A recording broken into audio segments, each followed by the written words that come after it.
I hope you've been having a good week. I had a phone call this morning come in from a brother in California. His name is Daniel. Today's video is called Accursed Object. What would that be? An accursed object. Deuteronomy 7 discusses an accursed object, or any kind of an accursed object. It could be a rabbit's foot, or a horseshoe, put it over your door, or maybe on a Ouija board, or tarot cards. Well, I encourage you to download this article, Blind Guides. They teach tradition instead of truth, because they've got to hold up their traditions. But you know, the reapers are coming. There's not going to be any traditions. It's going to be over. Daniel was reminding us of, well, he had a question about this accursed object and the things that we do. You know, slaves on the roof, Christmas trees in our house, and the blending together of pagan things and making stuff mean other stuff. This is another article you can download free. And here's another one called Christmas. Uh-oh. Who's that? Nimrod? That's really who Christmas is about for about 4,000 years now. This is the esoteric view of the mythological Christmas.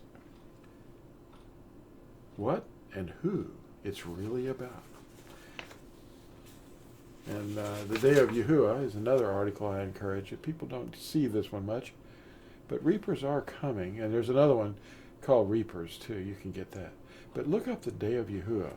It's a 4-page tract. It's free. Just download it. Share it. Email it. It's a PDF. And the latest article is an excerpt from the book. This is called Tetragrammaton. And we want you to get that book too if you can. But get the article. It's loaded. I want to read some of these things that Daniel had called about, where we can find these pagan or heathen things that people do, and they don't know about it. This is the BYNV, and this is the volume 1. And you know, and I want to read this to you. Here's the scriptures that I'm going to show you. Yeah, let's not turn it upside down here. Let's turn it upright. There you go. Pagan customs and the warnings. Deuteronomy 7, verse 26 talks about the cursed objects, bringing them into your house, making the cursed object defile you, and you become cursed as it is. Deuteronomy 18, don't learn the ways of the heathen. And Yirmiyahu 10 talks about dragging trees out of the forest and bringing them into your house and decorating them with all kinds of metal and silver objects.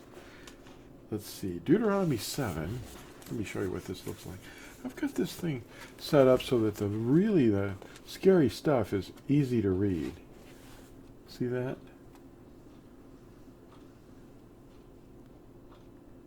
And do not bring an abomination into your house, lest you be accursed, like it. Utterly loathe it, and utterly hate it, for it is accursed. Deuteronomy 7, verse 26. Now the next scripture that deals with this topic is Deuteronomy 18. When you come into the land which Yahuah, your Elohim, is giving you, do not learn to do according to the abomination of those goyim, such as practicing divination, magic, spells, mediums, becoming a spiritist, consulting them, and don't do that stuff. Don't think you're doing something for him when it's not about him. He doesn't want you to learn that stuff. Now the next section of this is the warnings. There's more. I mean, the prophets were constantly warning us about this. Yirmiyahu 10. Wow. This really nails it. Okay. Oh, let me show you what I'm talking about. Jeremiah is called, his real name is Yirmiyahu. Okay. You know what? I think I could turn this around and it would light it up better. Let's see. Yirmiyahu 10. See, that's his real name. They call him Jeremiah. That's the section. I'll read it to you here real quick. Hear the word of Yahuah. And now this is in verse 1. Hear the word which Yahuah speaks to you, O house of Yisrael. Thus said Yahuah, do not learn the way of the Goyim, and do not be awed by the signs of the Shamayim. That's the host of heaven, the zodiac stuff that aren't really there. For the Goyim are awed by them, like constellations and zodiacs.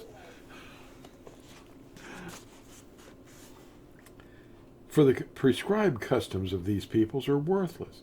For one cuts a tree from the forest, the work for the hands of a craftsman with a cutting tool, and they adorn it with silver and gold, and they fasten it with nails and hammers, so that it does not topple.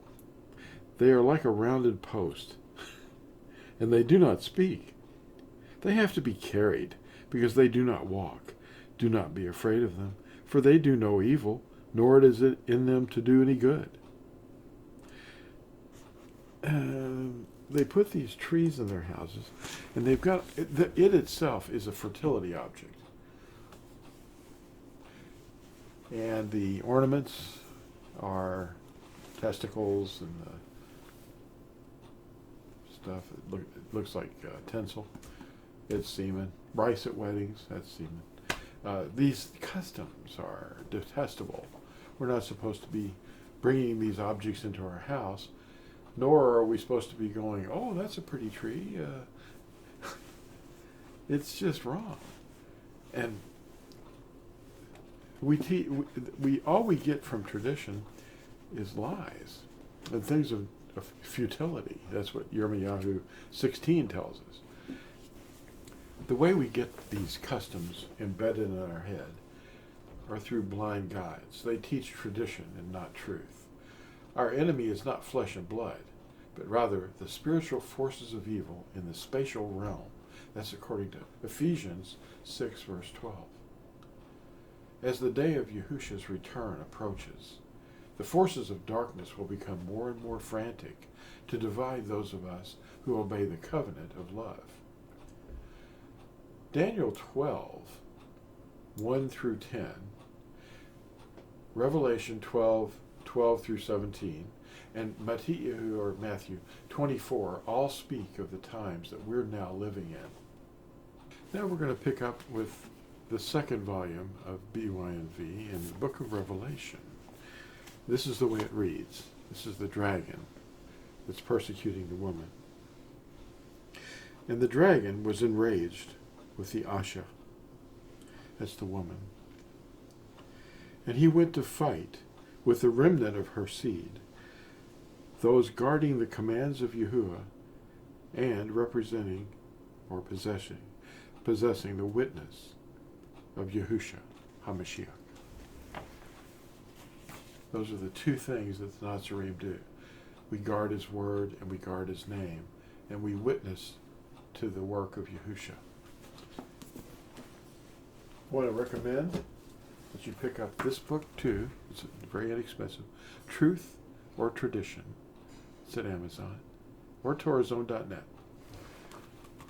And you'll probably be shocked at some of the things that you do or were taught to do that are really not to be done.